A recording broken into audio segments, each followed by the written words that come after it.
en el pago de impuestos a la que todos contribuimos en el día a día pagando en nuestros consumos de bienes y servicios o por los ingresos que percibimos por salarios e incluso intereses de inversiones y ahorros, es de suponer que el sistema de administración tributaria, conocido como el SAT, es eficiente en la recaudación, pero hay gastos fiscales que debilitan sensiblemente la recaudación y que es necesario revisar para que las cuentas claras así lo sean. Por ello es que le agradezco a Juan Pablo López Reynosa, del Centro de Investigación Económica y Presupuestaria, converse con nosotros esta noche. Buenas noches, Juan Pablo. Buenas noches, Raimundo. Un placer, un saludo a ti y a tu auditorio. Gracias. Bueno, pues un placer también leer tus investigaciones en el Centro de Investigación Económica y Presupuestaria. Y si te parece, empezamos a poner en la mesa de análisis qué es una recaudación secundaria. Todos suponemos que se recaudan impuestos, pero es un término especializado que tiene mucho que ver con nosotros.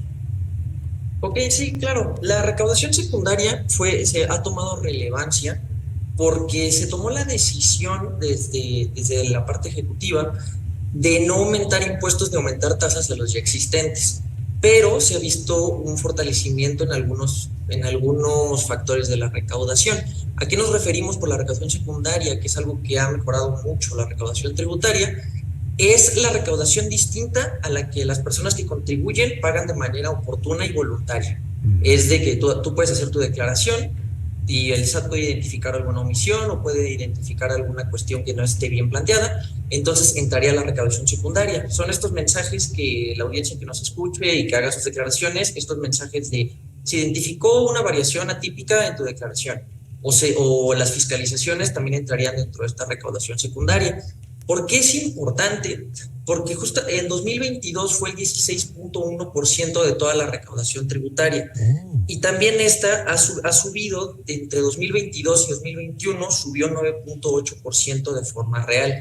Entonces está siendo un concepto que está tomando relevancia y del que hemos estado investigando bastante, justamente para darle el monitoreo y poder darle a conocer a la ciudadanía a qué hablamos con esta recaudación secundaria y cuáles son algunas de las medidas que el SAT ha hecho para fortalecer la recaudación y tener más recursos para ejercer política pública.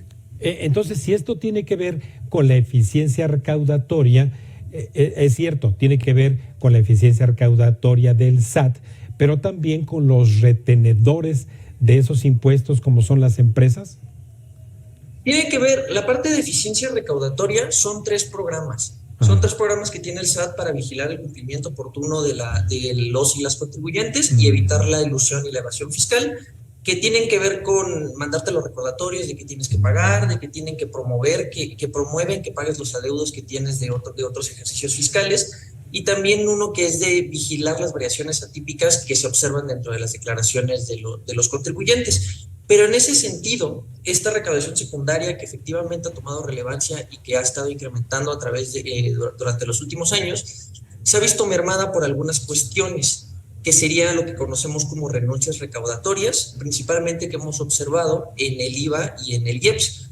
Estas renuncias recaudatorias están tomando también relevancia y donde podemos notarla es en el incumplimiento al calendario. Por esto me refiero a lo que se tenía estimado que se iba a recaudar, por ejemplo, a junio. Tenemos subrecaudaciones tanto en IVA como en IEPS que al final nos está generando que la recaudación tributaria en general no esté cumpliendo las metas. Claro. Ahorita justamente que hablaste de esta recaudación, entonces cuando nosotros que consumimos gasolina y particularmente en los años 2021, 2022, que escuchamos esto del estímulo fiscal, ¿qué significa para las finanzas públicas el otorgar esos estímulos fiscales? Sí, bueno, para el sistema fiscal tendríamos que definir primero lo que es una renuncia recaudatoria.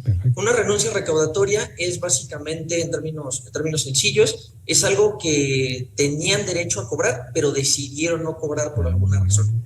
Ahí es donde entrarían los estímulos fiscales a gasolinas, que aquí en CIEP estimamos que en 2022 fue un gasto fiscal aproximado de 397,000 millones de pesos, que pudieron haber entrado a las arcas públicas, pero por los incentivos no entraron. Eso quiere decir entonces, pues que de algún lado tiene que salir también esa renuncia recaudatoria. ¿Va a parar al déficit o se contrata deuda? Pues o sea, tienes dos fuerzas que están conviviendo, que es la parte de la recaudación secundaria, que efectivamente fortalece lo que se está recaudando. Por la naturaleza de lo que te comenté de la recaudación secundaria, es probable que entre por impuesto sobre la renta. Entonces, por eso observamos que el impuesto sobre la renta mes a mes cumple de más con lo que se tenía planeado que iba a recaudar, pero los gastos fiscales que observamos en IVA y IEPS es lo que lo está jalando hacia abajo, porque el gasto fiscal en IEPS que hemos observado también es muy importante. Y en ese sentido, pues sí me gustaría mencionar que el año pasado, aparte de los 398,000 millones que te comentaba del IEPS, también observamos que aumentaron las disminuciones fiscales en el IVA, que eso es básicamente cuando acreditas el IVA y que tienes beneficios y que al final haces tu saldo de cuenta a favor. Aumentaron en 10.3% en 2022.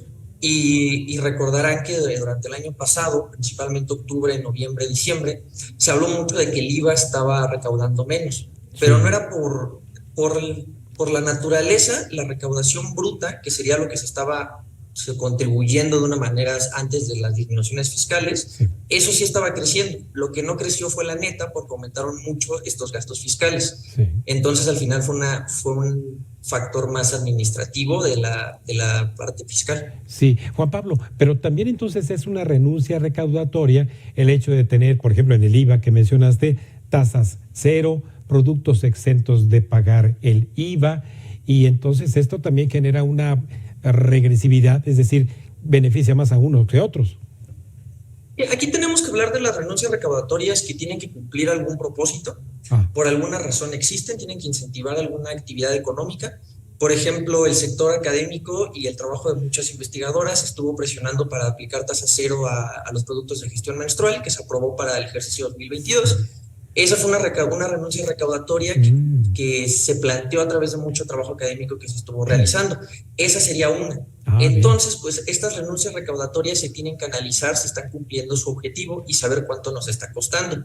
Y en ese sentido, quisiera recalcar una cuestión. Sí, Juan Pablo. La Ley de Ingresos de la Federación estableció que a más tardar el 30 de junio se tenía que publicar un documento de renuncias recaudatorias, donde vienen las estimaciones de la Secretaría de Hacienda de cuánto nos están costando estos gastos fiscales, pero este año no se ha publicado. Entonces nos deja con pocas estimaciones o con pocos datos para poder analizar de cuánto nos está costando realmente.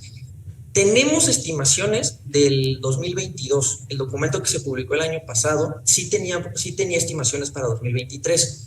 Pero como se publicó en junio y todavía no se observaban estos gastos fiscales en IVA que te comento, y todavía se tenía un poco en la discusión de cuánto tiempo iban a durar los estímulos fiscales a gasolinas, pues el status quo es muy distinto a lo que se tenía en junio del año pasado, y no tener este documento nos complica el trabajo a la ciudadanía para tener más información y para poder discutir alrededor de estas políticas públicas. Claro.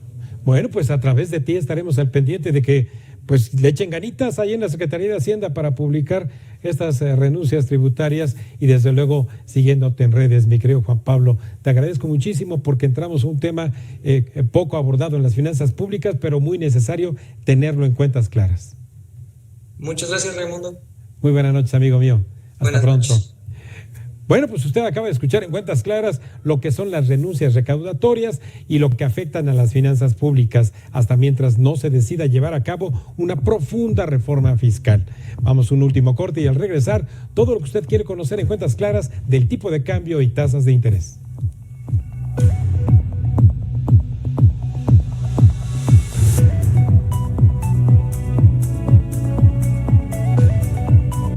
Estás viendo Cuentas Claras con Raimundo Tenorio.